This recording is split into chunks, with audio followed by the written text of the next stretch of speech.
Hello dear students, welcome once again to this incredible platform of EduLover. Class 10th arithmetic progression के example number 16 के solution में हम लोग पहुंच चुके हैं। अगर इसे प्रीवियस वीडियो आपने अभी तक नहीं देखा है तो कंप्लीट प्लेलिस्ट का लिंक मिलेगा आपको डिस्क्रिप्शन में। साथ ही साथ अगर आपने अभी तक हमें टेलीग्राम पे भी ज्वाइन नहीं किया है तो उसका भी लिंक मिलेगा आपको डिस्क्रिप्शन में। क्या है एग्जाम्पल नंबर 16? चलिए फटाफट से देखते हैं। एग्जाम्पल नंबर 16 है एक मैन्युफैक्चरर है ऑफ टीवी सेट, जो टीवी सेट बनाता है, produces 600 sets in the third year, जो तीसरे साल, कब? तीसरे साल, है ना, 3 सालों में नहीं, तीसरे साल, इन द थर्ड ईयर, ठीक है, कितना बनाता है? 600 सेट बनाता है। And 700 sets in the 7th year. तो सबसे पहले हम लोग गिवन लिखते चलते हैं। गिवन हमें क्या दिया है कि तीसरे साल 600 सेट बनाता है, मतलब A3 हमें गिवन है, A3 हमें गिवन है, कितना है? 600 हमें गिवन है। तो A3 को हम लोग लिख सकते हैं, क्या लिख सकते हैं? A plus 2D equals to 600। इसको बना लिया हमने इक्वेशन फर्स्ट। उसी टाइप से हमें दिया है कि 700 सेट्स बनाता है 7th ईयर में, यानी कि A7 हमें गिवन है, 7वां साल का हमें गिवन है कि वो 700 बनाता है, यानी कि A plus 6D equals to 700। इसको हमने बना लिया इक्वेशन नंबर कौन सा? Equation number 2। तो इक्वेशन नंबर 1 हमारे पास है, इक्वेशन नंबर 2 हमारे पास है। यहां से दोनों को सॉल्व करने के बाद क्या हम लोग A और D को फाइंड आउट कर सकते हैं? बहुत अच्छी बात, यानी कि अभी तक हमने A और D को फाइंड आउट कर लिया है, ठीक है। फिर क्या दिया है? Assuming that the production increases uniformly by the fixed number every year.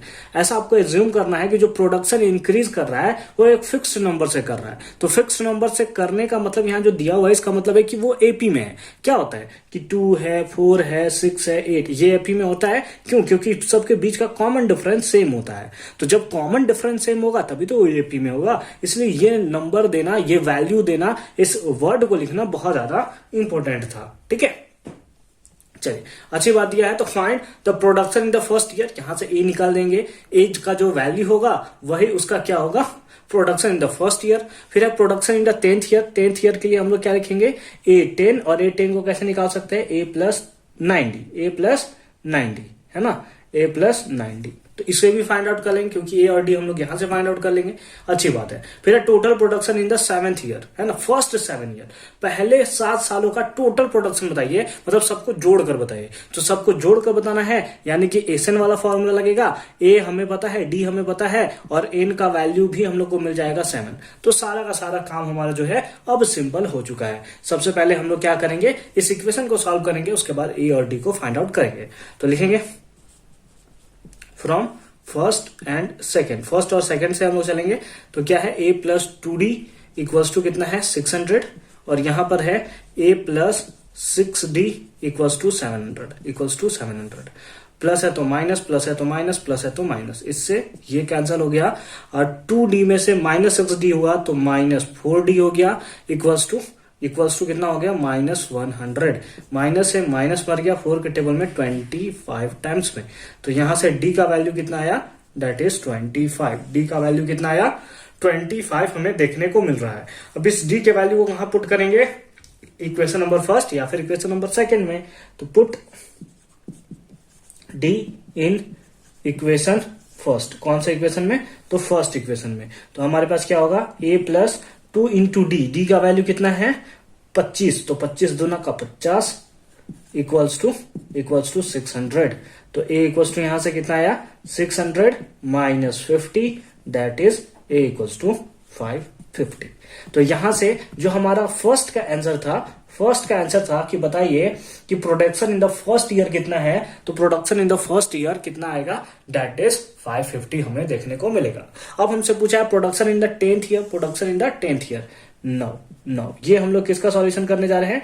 तो ये हमारा सेकंड का सॉल्यूशन होने जा रहा है। Production in the 10th year यानी कि हमें क्या फाइंड आउट करना है? A10 फाइंड आउट करना है। और A10 कैसे फाइंड आउट करेंगे? A प्लस 90 से, A प्लस 90 से। A का वैल्यू कितना है? A का वैल्यू अभी हमने निकाला है 550, प्लस 9 है तो 9 इंटू D का वैल्यू कितना है? That is 25। तो हो गया 550 प्लस 25 इंटू 9 दैट इज 225। कितना हो गया? 225। ऐड कर देंगे तो कितना हो गया? 775। कितना हो गया? 775। और जो कि होगा इसका राइट आंसर। क्या होगा इसका राइट आंसर। यानी कि फर्स्ट ईयर में 550 और हम लोग का जो 10th ईयर पूछा था हमसे, 10th ईयर पूछा था उसमें कितना होगा 775। समझ गए यहां तो कोई कंफ्यूजन नहीं है। अब हमसे लास्ट पूछा हुआ है, हमसे लास्ट में दिया हुआ है, क्या दिया हुआ है कि टोटल प्रोडक्शन बताइए, यानी कि एसएन वाला फॉर्मूला लगाना होगा। उसके लिए पहले ए को नोट कर लेते हैं, दैट इज 550 आया है और डी का वैल्यू 25 है। फटाफट से इसको हम लोग मिटा देते हैं। उससे पहले फटाफट से आप इसको नोट डाउन करके रख लेंगे। कर लिया नोट मिटा दे, अच्छी बात है। तो अब हम लोग कौन सा फॉर्मूला लगाएंगे, एसएन वाला फॉर्मूला अब हम लोग यूज करेंगे। क्यों यूज कर रहे हैं, क्योंकि हमें टोटल प्रोडक्शन पूछ रहा है और टोटल प्रोडक्शन हम सबको सम करके निकाल सकते हैं ना। तो एस एन का फॉर्मूला क्या होता है, that is n by 2 into 2a plus n minus 1 into D. अब एस एन का वैल्यू कितना है, दैट इज 7। तो हम लोग लिखेंगे S7 equals to 7 by 2 into 2 into A का वैल्यू कितना है, that is 550 plus n minus 1 n का वैल्यू कितना है 7 minus 1 that is 6 7 minus 1 6 into D का वैल्यू कितना है, दैट इज 25। फटाफट से सॉल्व कर सकते हैं इसको।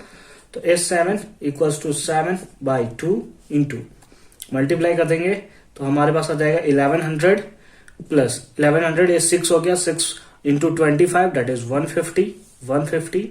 तो हमारे पास कितना हो गया, S7 equals to 7 by 2 into इसको ऐड कर लेंगे तो हमारे पास आएगा 1250।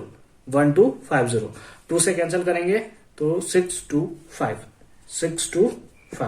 अब मल्टीप्लाई करेंगे 7 5 जा 35 कैरी 3 7 2 जा 14 और 3 17 कैरी 1 और 42 और 1 43 यानी कि 4375 and that is the correct answer. Last में हेंस लिख लेंगे।